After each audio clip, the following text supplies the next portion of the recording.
ಕೌಸಲ್ಯ, ನಿನ್ನ ಮಗ ರಾಮನಿಗೂ ತನ್ನ ಶಸ್ತ್ರಪ್ರಾವೀಣ್ಯತೆಯನ್ನು ಪ್ರದರ್ಶಿಸಲು ತಿಳಿಸು. ರಾಮ, ಮಾತೆ ನಮೋ ನಮಃ. ತಂದೆಗೆ ವಂದನೆಗಳು. ಜೀವನ್ ಗುರುವರಿಯ ಪ್ರಣಾಮಗಳು. ಜಯವಾಗಲಿ. ಚಿಕ್ಕಮ್ಮಂದರಿಗೆ ವಂದನೆಗಳು.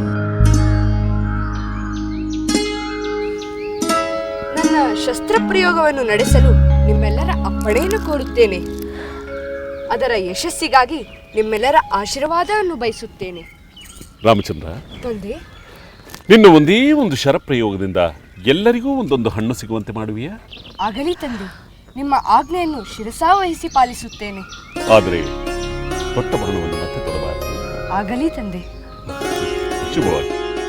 ಒಂದೇ ಒಂದು ಬಾಣದಿಂದ 7 ಹಣ್ಣುಗಳನ್ನು ಹೇಗೆ ಬೀಳಿಸುವನು? ರಾಮ ಆಡಿದ ಮಾತನ್ನು ಸಾಧಿಸಿ ತೋರಿಸುತ್ತಾನೆ.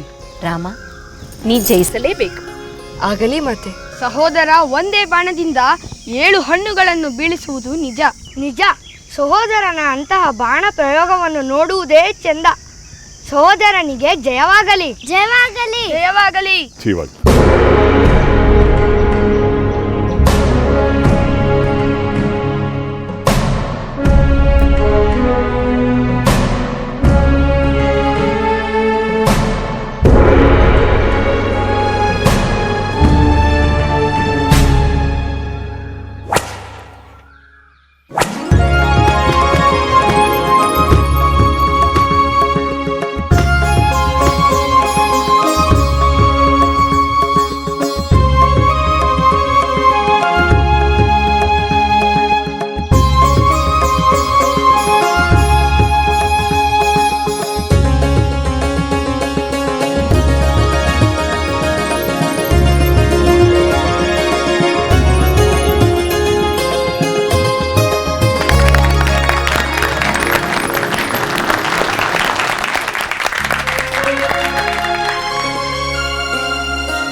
ಭಲೇ ರಾಮಚಂದ್ರ, ಭಲೇ.